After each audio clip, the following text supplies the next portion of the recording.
నమస్తే. జూబ్లీహిల్స్ ఉప ఎన్నిక చాలా కాస్ట్లీగా మారిపోయింది తెలంగాణలో. ఇప్పుడు మాగంటి గోపీనాథ్ మరణం తర్వాత ఇక్కడ ఉప ఎన్నిక అనివార్యమైంది. చాలామంది అభ్యర్థులు నేనంటే నేను అని చెప్పి పోటీ పడుతున్నారు. చాలామంది ఇప్పుడు తమ్నైల్ మీద చూసుకోవచ్చు. అంజన్ కుమార్ యాదవ్, కంజర్ల విజయలక్ష్మి, సిఎన్ రెడ్డి, నవీన్ యాదవ్. సో నవీన్ యాదవ్కి టికెట్ కన్ఫామ్ అయిందని చెప్పి వాళ్ళ అనుచరులు వాళ్ళు గట్టిగా నమ్ముతున్నారు, టికెట్ కన్ఫామ్ అయిపోయింది అని చెప్పి. సో నవీన్ యాదవ్ కూడా మరి ఎక్కడ కూడా ఆయన రెస్పాండ్ అయినట్టు అనిపించట్లేదు. మీడియాకు కూడా ఎక్కడ ఇంటర్వ్యూలు ఇవ్వట్లేదు. మరి కాంగ్రెస్ అధిష్టానం ఏమన్నా సైలెంట్గా ఉండి ఇప్పుడే ఏం మాట్లాడకు అని చెప్పి ఏమైనా చెప్పిందా, మరి అందుకే సైలెంట్గా ఉన్నాడా అనేది కూడా తెలియదు.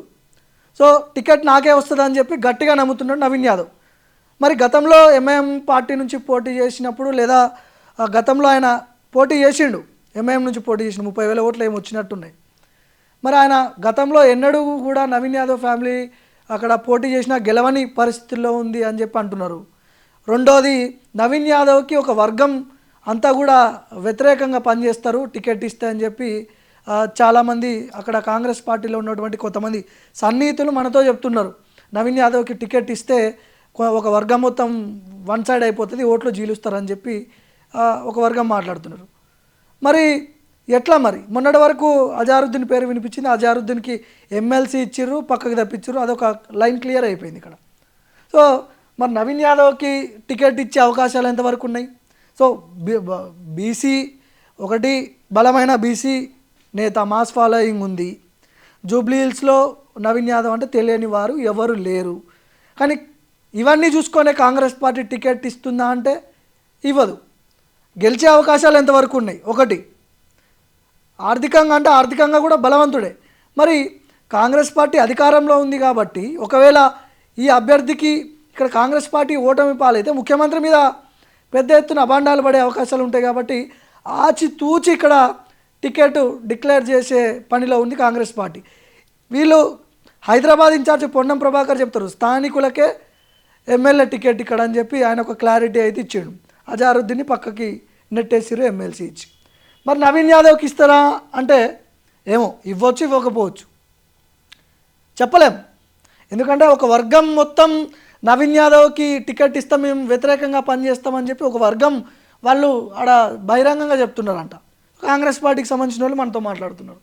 ఇకపోతే అంజన్ కుమార్ యాదవ్, ఆయన మాజీ ఎంపీ, ఆయన కూడా బలంగా కూర్చున్నాడు, నాకు టికెట్ ఇవ్వాల్సిందే, ఖచ్చితంగా టికెట్ ఇవ్వాల్సిందే, నేను చాలా సీనియర్ని, తెలంగాణ ఉద్యమంలో పనిచేసిన, తెలంగాణ బిల్లు పాస్ అయ్యేటప్పుడు పార్లమెంట్లో నాది కీలక పాత్ర, నా ముందు వీళ్ళంతా కూడా చిన్నపిల్లలు, సీనియారిటీకి మెరిట్లో ఉన్న నేను, సీనియారిటీని గౌరవించి మీరు నాకు టికెట్ ఇవ్వాలి, నేను గెలుస్తా. గతంలో నేను సికింద్రాబాద్ పార్లమెంటు ఎంపీగా పనిచేసిన, రెహమత్ నగర్, బోరబండ, యూసుఫ్ కూడా ఈ ప్రాంతంలో నాకు గట్టి పట్టున్నది, నాకు ఓట్లు వేస్తారు, నేను గెలుస్తా, మంత్రి కూడా అవుతా అని చెప్పి అంజన్ కుమార్ యాదవ్ చాలా బలంగా ఆయన పనిలో ఆయన ఉన్నాడు.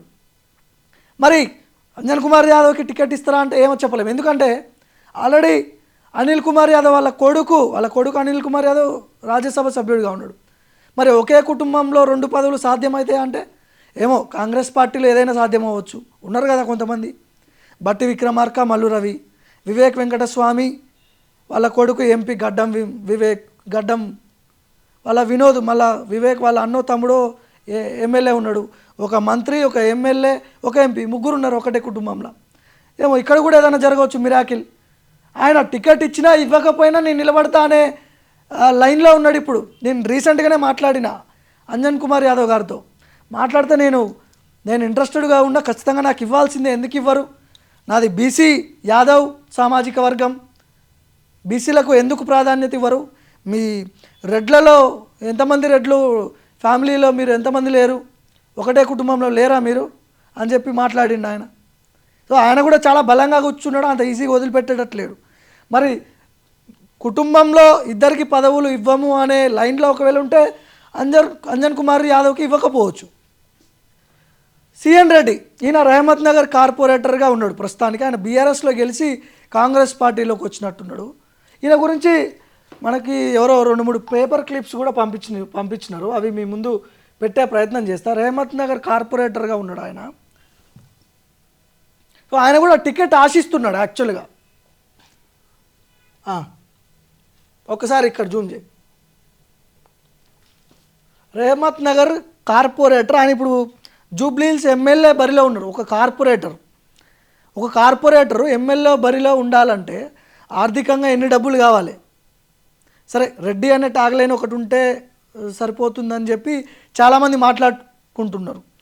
సో అదొకట. ఒకసారి చూద్దాం, ఈ వార్త చూస్తే మీకు అర్థమవుతుంది. రెహమత్ నగర్ డివిజన్ వినాయక నగర్ పాత బస్తీలో కాంగ్రెస్ కార్పొరేటర్ అనుచరుల అక్రమ నిర్మాణం మళ్ళీ ప్రారంభం. ఒక్కసారి చూడండి ఇక్కడ. ఇగో Rahmat Nagar division Congress party corporator CN Reddy అనుచరులు మళ్ళీ అక్రమ నిర్మాణానికి తెరదీశారు. ఇప్పటికే జిహెచ్ఎంసీ అధికారులు ఆ నిర్మాణాన్ని కూల్చివేసినప్పటికీ అదే ప్రదేశంలో తిరిగి పనులు మొదలు పెట్టడం స్థానికుల్లో తీవ్ర ఆగ్రహానికి కారణమైంది.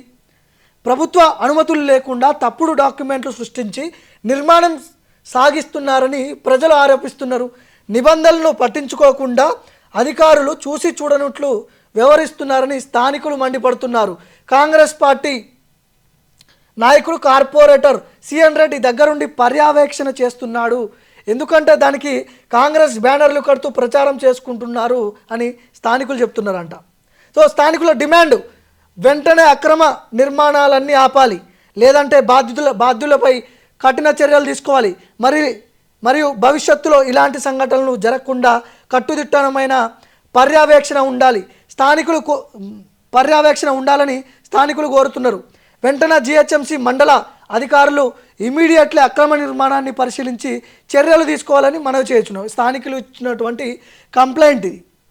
ఎవరో లోకల్ ఒక పేపర్ వాళ్ళు రాసిరు ఇది. అయితే ఇప్పుడు యూసఫ్గూడ బోరబండ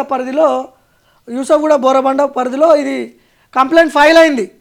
ఈ సిఎన్ రెడ్డికి సంబంధించిన అనుచరులు కొంతమంది 80 గజాల ప్లేస్ని కబ్జా చేసి కాంగ్రెస్ బ్యానర్లు కట్టి మొత్తం కబ్జా పెట్టి చేస్తున్నారని చెప్పి.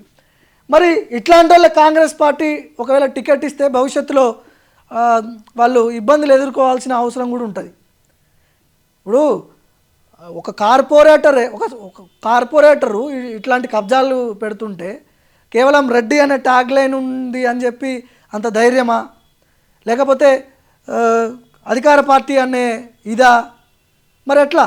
మళ్ళీ కాంగ్రెస్ పార్టీ ఇప్పుడు జూబ్లీహిల్స్ బైపోల్ బరిలో ఉన్నాడు. అయినా ఒక కార్పొరేటరు ఎమ్మెల్యే బరిలో ఉండాలంటే ఎంత ఆర్థిక బలం కావాలి, ఎంత పొలిటికల్ సపోర్ట్ ఉండాలి, ఇవన్నీ బేరేజ్ చేసుకుంటే మనోడు ఎంత పెద్ద ల్యాండ్ గ్రాబరో అక్కడ ఉన్నటువంటి స్థానికులు ఆరోపిస్తున్నారు, కంప్లైంట్ చేసినారు.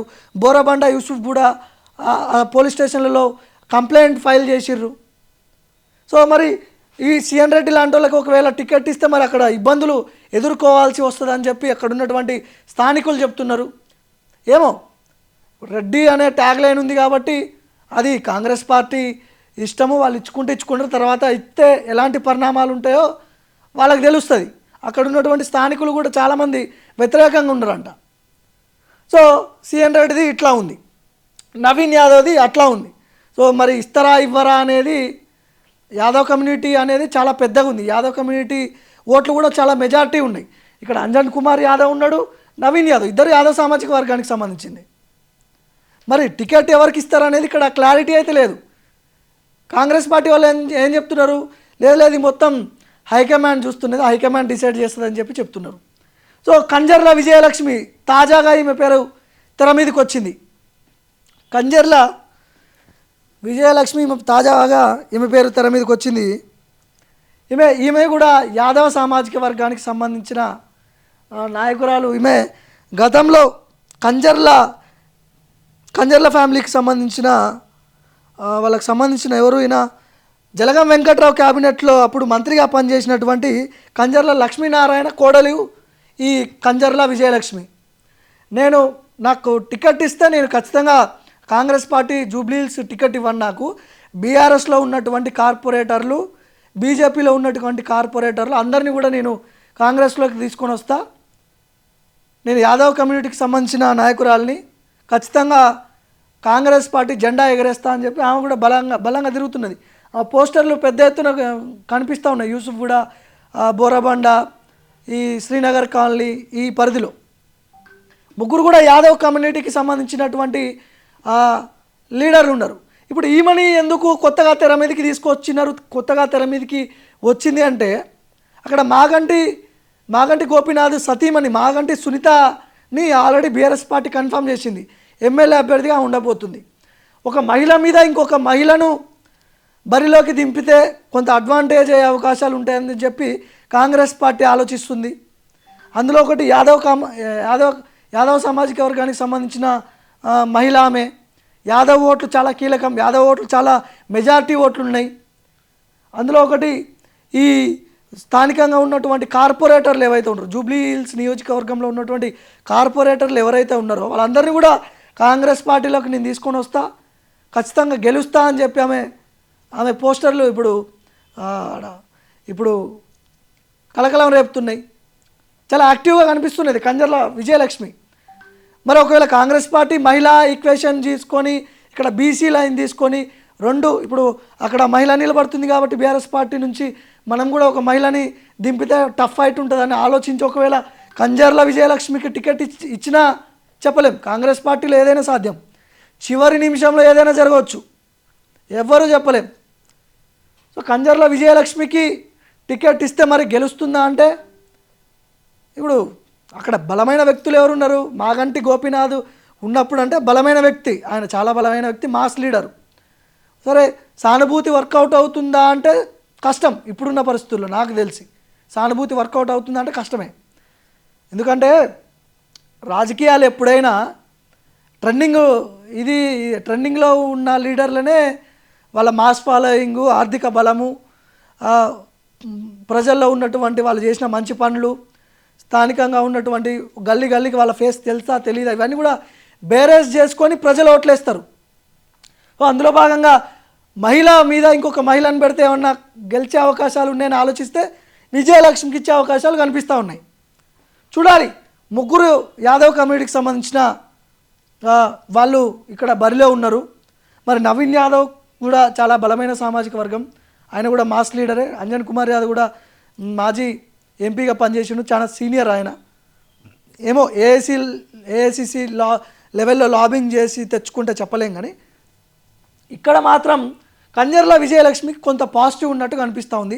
సిఎన్ రెడ్డి అయితే అసలు చెప్పలేం, ఎందుకంటే ఆయన రెడ్డి అనే ఒక ట్యాగ్ లైన్ ఒకటి, పెద్ద వర్తబుల్ క్యాండిడేట్ కాదు అని చెప్పి వాళ్ళందరూ చెప్తున్నారు. ల్యాండ్ గ్రాబర్ అనే విమర్శలు ఆరోపణలు ఉన్నాయని చెప్పి చెప్తున్నారు. చూద్దాం ఎవరికి ఇస్తారు ఏందనేది అంశాల గురించి కొంత వెయిట్ చేయాల్సిన అవసరం ఉంది మనం.